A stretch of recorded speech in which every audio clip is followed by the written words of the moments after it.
我们常常在做的事情就是急跟重要的事情，公司的事情，忙别人的事情，人家交代我们的事情，永远都在做这件事情。但是重要跟不急的事情，清理你的房间，久违的去运动，去看看你的家人，为自己煮一餐，我的 me time。大家都觉得虽然它重要，但是它不急，就放着。但是那才是对我们人生最重要的事情，才会真正为我们成长。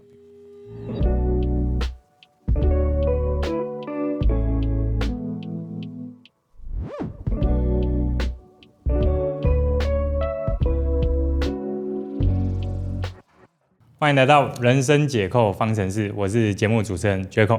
今天呢，很开心可以邀请到听吧的主持人 Hank， 因为上次我去他的节目聊天的时候，我就被他的这一个个人魅力给吸引了。当然我结婚了，只是说，对他真的看起来我也喜欢女生的，太有活力了。对对对 ，Hank， 你现在是几岁啊？我方便问吗？没问题啊，我38岁今年。你带给我的感觉。就是外观看起来这种活力的程度，很像我看过可能20几岁，对，28、9岁那种状态很好的样子。你大概从几岁开始，你就很注重你自己的这个身体的健康？我小时候是去美国读大学，第一年大家就会变很胖。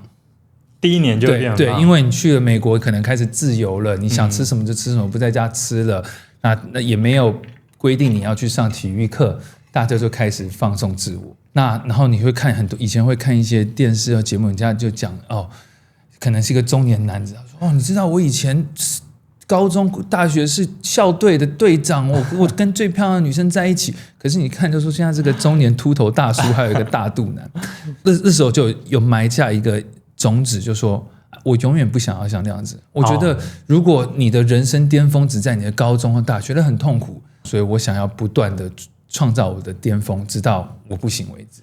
所以我从那时候真的，我记忆以来就是从小我们上体育课到现在，我没有超过2个礼拜没有运动。所以那个时候也是因为这样，你从美国回来台湾，引进台湾一个很大的赛事，对不对？能不能聊聊这件事情？可以。我大学毕业以后，那因为家人父母关系在台湾，我就没有在国外待太久。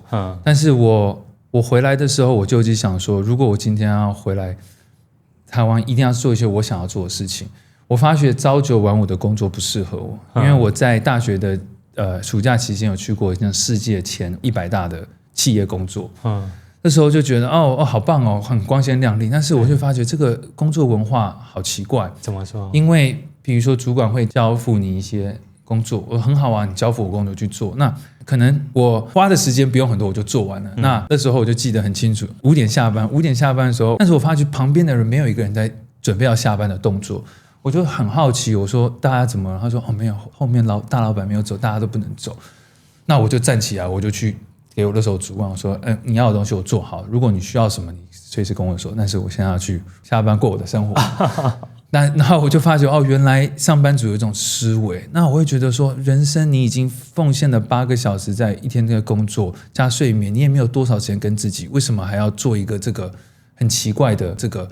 好像是在作秀。So anyways， 因为大学有这个经验，后来就觉得既然回来，那我知道企业有这种文化不适合，尤其可能在台湾又是比较传统的一些文化，所以我就毅然决然说，那我要做我相信的事情。那时候还有被一些国外的公司猎头，很高薪的这种主管职位，但是我不想做我不相信的事情，可能是一些大型食品公司或是烟酒公司。那我会觉得这是对人体有害的东西，我不想要做。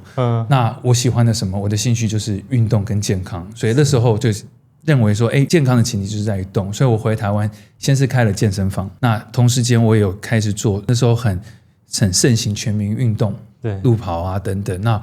但是我不想要又跟人家做一样的路跑、马拉松、铁人三项。国外的时候有开始盛行一个东西叫做障碍赛的概念，现在比较著名的是斯巴达。这个大家现在台湾每年都会办，很多人去参加，但是那时候亚洲跟台湾都没有，所以我自创了一个品牌叫征服 Conquer Obstacle Challenge， 征服障碍挑战赛。有时候想起来还蛮不可思议的，因为有时候你真的做一件事情就是要有一种决心，跟甚至有点愚蠢。那时候我没有办过这样的赛事，我也没有这样子的 team， 而且它不是说像马拉松我就是拉个线画个路线就好，我们的赛事很特别，它是10公里然后有20个障碍，有点像我们当兵的500障碍，你就要过不一样的匍匐前进啊、单杠啊，从一个4层楼的楼跳进去啊，然后跳火啊。我那时候概念很简单，因为第一个是我觉得马拉松跟铁人3项都注重在于个人成绩，那其实那没有什么好玩的。我觉得运动要起来是应该要把团体弄在一起，所以我们的赛事为什么叫挑战？它是没有时间限制的。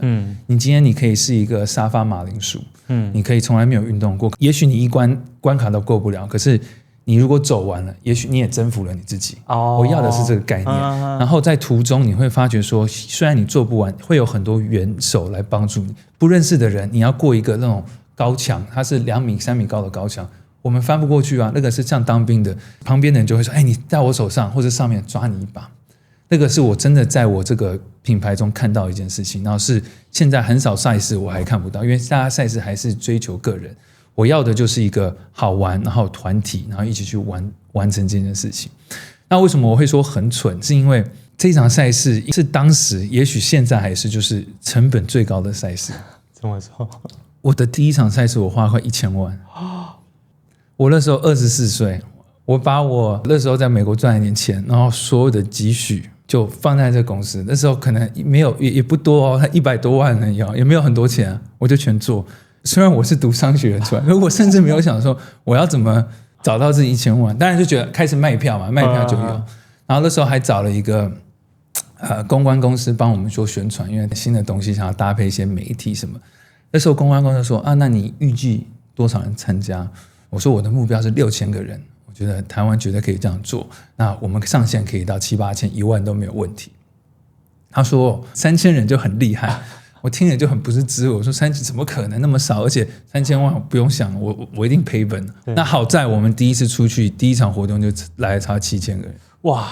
所以这个等于是你自从办了那一场之后，这个也变成是你自己的那个商业版图的其中一块，一直到现在是但是这件事情我也必须说，这算是我第一次真正自己创业，然后但是它也带了我许多挫折。我差不多这公司成立了4、5年后，不知道你记不记得那时候我们有碰到一些这样8仙城堡的啊，我记得那个新闻，那时候对，那时候就去8仙乐园办活动，然后就很多人灼伤嘛，甚至这样子受伤。那台北市政府就下令说，这种大型户外活动就不要再办了，因为可能就怕大家的民意或什么。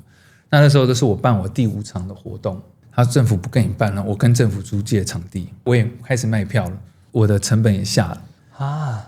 那时候公司很单纯，公司真的就是为了自己办自己活动存在。很多人的运动行销公司会接很多案子或什么，我就是没有，我专心想做一件事情，而且我还因为这样子，我就成立了一个 team。我那时候25岁，我公司有十几个人，我就觉得说我就是要专心做这件事情，因为我觉得这个品牌很 OK， 而且我甚至还想要把这个品牌带到国外。但是因为发生这件事情，它勒令不能办嘛，我一定要停。可是如果我不办这活动，公司就有问题。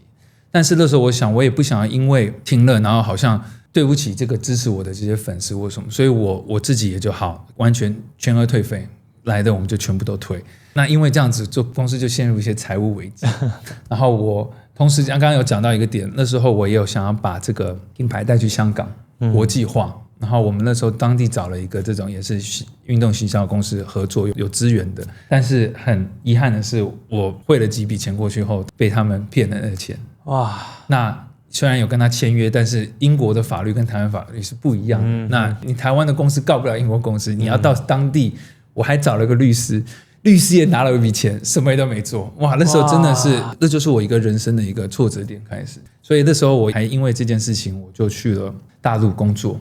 后来就拿了一个算高薪的工作，因为我想要把债务还清。我在大陆前后后待了快3年的时间，那时候甚至还有碰到一些可能跟政府啊税务的东西。那好处是可以分期，反正我就一直还。虽然说我把债务还清了，然后还有一点点钱可以在东升再起的时候，我说 OK 好，差不多时间了。疫情前我回到台湾，但是因为你疫情前回到台湾，如果你在办活动的话，应该就会被疫情冲击到了。那后来就没有再办活动，那个东西虽然那个品牌还在，know how 也还在，那就是因为它那个。这也是一个给大家在想要做 business 的一个，虽然我常常跟你讲说我是读商学院，但是我跟你讲，真的书本教的东西跟实际是不一样的，所以有的时候你必须要去做。你看，连我一个读商学院，我连这种基本的这种公司要怎么营运，我们当初真的是为了喝牛奶养一头牛。我就是为了办一场活动，我就养了一个 team。好在我的活动是赚钱，我就觉得我的成本1000万，那我可以赚个1200万、1500，那就赚钱嘛。对啊。可是你没有办法，公司要营运啊。那公司万一碰到这种不可控制的天灾，或是政府这样子的时候，你怎么办？那我们就碰上了。那我当时养了这些 team， 那我要付他们薪水啊，就等等，那就会陷入一些财务的危机。而且因为我觉得难免有些时候在顺的那个状态之下，我们会用那一个状态去推未来。是啊，对不对？所以就不一定会先想到说我是不是公司的这个现金流，它到底可以支撑是未来的半年或1年或多久？我也不知道。我当时如果有我现在的智慧，我可能不会去做这样的事情，因为我可以知道有太多可以赚钱的方式。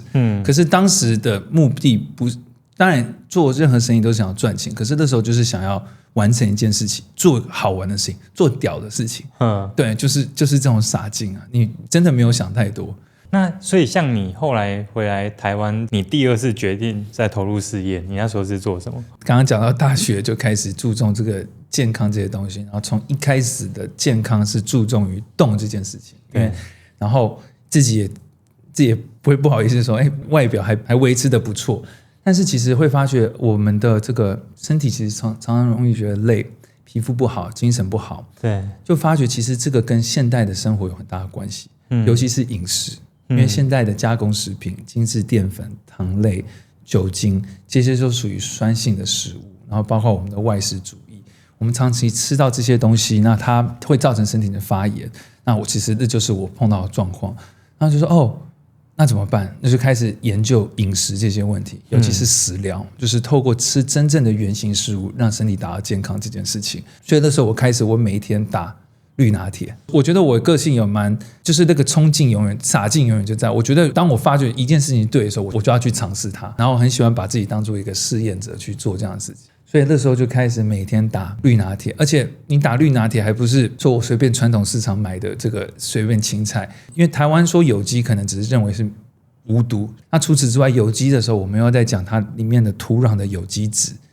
土壤营不营养跟你种出来的东西很有大的关系。其实现在我们的土壤一直受到这些化肥啊等等的破坏，种出来的东西已经越来越不健康了。100年前的一颗橘子，你现在可能要吃到10到20颗才一样的营养价值，这就是一个很可怕的事情。因为也知道这个问题，我还自己去复兴乡这个山上找到一个小农自然农法。我跟他包了还有一个他的菜园，他每个月寄他的羽衣甘蓝菠菜给我。我自己一个人住，可是我2个大冰箱，然后还有季节性的问题，我就把这些菜都洗好，然后放在冰箱里。你太极致了吧？对，就是这样。因为你今天要做，你要做好。如果很多人不知道说我每天打芹菜汁，或者第一点芹菜，像我们吃的芹菜汁很多是从美国来，但是农药撒最多。你没有洗干净的话，你其实是本末倒，很可怕。后来就是那我开始打这绿拿铁，身体差不多1个月就完全的改善，精神很好，皮肤状况也变好，肠胃也没有不适。以前我肠胃很不好，就是因为这些膳食纤维、益生菌、益生元都会改变我们的身体。现在讲起来快10年，那时候又有一个种子萌芽，就说如果我把我的健康旅程变成一个事业体，它会有多好？因为我坚信是一个事业的存在，就是一个想法让大家生活变得更好。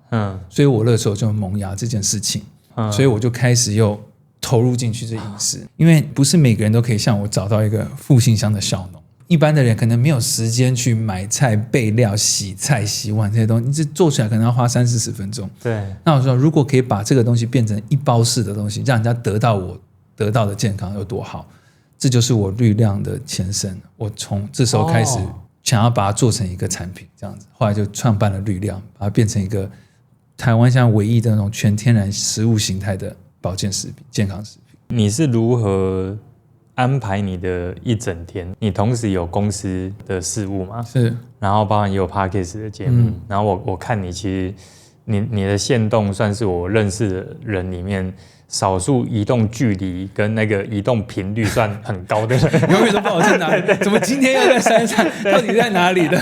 对，所以我其实很好奇，就是说你现在如果说我们用今年的年初一直到现在，你大概一天会是怎样的过法？其实我以前不是这样子的，我以前也不是一个所谓自律的人。是，我会自律这件事情，我完全是来自于因为自律，我发觉它等于自由，自律等于自由这件事情。那为什么你要自由呢？我问过我自己，其实我人生追求是自由这件事情，就是自由自在的做我想要做的事情。但是它前提是自律哦。比如说我们想要财富自由，对不对？财富自由，那你就要懂得怎么投资理财等等。你健康自由，那你就要吃得健康，你要运动。思想自由，交友自由，时间自由。所以我发觉说，如果我要得到自由的话，那我必须要把一些很自律的行为，确保它每天的发生。我相信你应该有看过，很多可能听众或你应该有看过这本书叫《原子习惯》对，它是一件很棒的事情。他就发觉，其实你想要做任何伟大的事情，你只要执行每天最小的这个事件，久而久之累积它就变大。我就把我一些目标设出来，我的想要的自由或想要到的目标是什么，然后一直把它拆解到我每天只要做这件事情，我就可以得到我的目标。那我什么都不管，我就确保我每天做这件事情。所以我大部分的时间我一定会运动，我要吃得健康，我有一些我每天必须要做的事情，我把它归类成人生的不可妥协。Non-negotiable 就是不管发生什么事情，我都要做这些事情。不可妥协那些清单里面，是不是有包含我上次看到那个冰水浴？对，那样。你能不能分享？我刚刚来之前我还泡了一个冰水浴。对，因为我最近的身份，我把我自己列为成生物骇客，但这好玩，因为我没有在进行social，我也不敢当。但是我发觉我在台湾也算是比较在做这些可能对身体有帮助的研究，然后会亲身体验的人吧。所以我们最近大家应该有看过，就是很多人开始在泡冰浴。对，那这件事情其实我差不多10年前就开始做，先从冷水者开始。我知道我应该是台湾第一个有一个冰池浴的机器在我家里的人。对，我也有一个沙拿在家里，因为这些东西我都经过它有很多的科学根据，然后对人体有益的事情。对我来说，我的健康自由很重要，我想要有品质的生活到，不是只是追求年龄的数字而已，而是有品质的过好我的每一天。那我知道健康这件事情就是不可妥协，我就是每天要做。那只要任何对我好的事情，我就会放在里面。所以冰池是我会做的一件事情。以前呢，我是早上第一件事情起来就泡冰池。那真的超痛苦，但是有时候6点起来就泡，然后甚至是寒流，我就是到一个那种0到5度的这个冰池里面去。因为我那时候有一个点，就是当你一早起来选择做一件最难的事情，那接下来一整天没有一件事情会让你害怕。我很注重在于追求小胜利这件事情，因为我觉得人生所有的胜利都来自于小小的累积，然后不断让它复利，然后慢慢去滚球。你做好一件事情，就我今天不错，那就会给予你能量去做下一件事情。所以以前的我的话，如果你要说我一个很完整一整天，是我起来我就泡冰池，冰池完我就会去运动，运动完我就会冥想，然后我还会照红光，因为红光对于很多这个伤口修复、复原、促进胶原蛋白。然后我还会用沙拿，然后我会做我自己的早餐，等等等等。所以你等于这一整趴做完之后，才会开始去工作。对，其实我把这件事情当做我的工作。《与成功有约》里面的这本书，他就讲，我们人生的重要事情分成4大，很急跟重要，重要但不急，不重要急，然后不重要不急。那当然不重要不急就不用，不重要急也不用，那不关你的事情。可是我们常常很多人在做的事情就是急跟重要的事情。急跟重要的事情就是公司的事情，忙别人的事情，人家交代我们的事情，永远都在做这件事情。但是重要跟不急的事情，常常是这叫我们分为第2类，常常是对我们人生最重要的事情。你需要清理你的房间，久违的去运动，去看看你的家人，去为自己煮一餐，我的 me time。大家都觉得虽然它重要，但是它不急，我们就放着。但是那对我们人生才是最重要的事情，才会真正为我们成长。比如甚至看一本书，那才是对我们人生重要的事情。所以我看完那本书，我发现大家都没有 focus 在这本东西，工作都累死，我怎么还有时间去运动、吃健康？你不要跟我讲这件事情。但是那时候我没有钱的时候，我也选择做这件事，因为我发觉我先把我自己做好，我有知识了，我身体好了，我就有更多的能量去做工作的这件事情。对，所以为什么它是不可妥协？他们虽然不急，但是对我人生至少我要去的方向是非常重要的。以前我做的时候我会很虚，哇塞，我朋友大家都在工作，我是不是要更早起来工作，花更多时间？甚至前阵子那种矽谷就很风靡，就是你一个礼拜就要工作68个小时。你如果今天你想要创业，你可能有正职工作完，你下班回家还有5-6个小时。如果你这5-6个小时没有在做事情，你就是一个很废很烂的人。它其实这也是一个很 toxic， 它是一个很毒的事情。哪有人可以24小时做那么多事情？而且你一直无谓这样子，你的蜡烛两头烧，你在燃烧生命，你身体不好，那就算得到这些钱有什么用？多少人花一辈子时间赚了钱，最后把钱全部给医院，然后过很没有品质的生活。是，所以我知道这件事情的重要，所以对你刚刚讲了，我做完这件事情可能要耗我4个小时，所以我会在我早上起来就开始做，所以我早上起来可能3-4小时都不看手机，我就去做这些事情。对，好棒哦。那因为现在你也看，有时候我常常去爬山啊，出国，我不是每天做，可是我会让这些东西也变成，因为我开始做后，我会有时候虽然时间地点改变，可是我也会把它融入在我身体里面。可能我今天出国，那我就去跑个步，我会把我该做的这些东西还是放在我的生活里面。那它就是慢慢的累积，成为我想要成为的人。懂。哇，今天很感谢 Hank， 我觉得今天比较像是那个整个人生的心态，包含经营事业也是，还有一个很重要的是，我觉得是一个我们对一件事的执着。因为我刚刚这样听 Hank 讲，我觉得他对于那个人生应该要怎么过这件事情的价值观，可能它的重要性是凌驾在很多事情之上。所以我觉得这一点其实我自己是蛮喜欢的，因为当我们越到后来时间越来越长，我觉得心里顺不顺只有自己知道，然后未来的那一个日子那条路想象起来有没有感觉也是只有自己知道。对啊，对，我觉得这个很赞。就回归到就是，而且我们是想长久的，所以你也不要一次让自己 burn out。太多人就是 burn out， 那时候矽谷我们跟他讲他是很有毒的，或是你不可能一辈子68个小时一个礼拜工作 ，it's not possible。但是你可以找到一个不错的方式，是让你每天可以做的，那用时间累积。让他去复利达到，对啊，真的不用急。当然，我有时候自己还会说我最终什么时候可以得到我的财富自由什么？可是我知道，我能相信的是，我做好这些事情，好的投资习惯、好的健康习惯什么，那我持续去做，我终究会到达。而且有时候我们到达了，你又换下一个目标，我们只是把那个终点又往回拉了。你每次到了就我买一个房子，那我买个车子，我要不要买房子？买房子我要不要再一个房子？我要不要买个飞机？那你永远永无止境的。所以自己要知道说，这个到底要的是什么？我觉得可以花点时间去了解。懂。这一集聊得很开心，期待之后有机会再约 Hank 来聊天了。那我是 Jacob， 我是 Hank， 谢谢各位。好，那我们就有缘再见，拜拜，拜拜。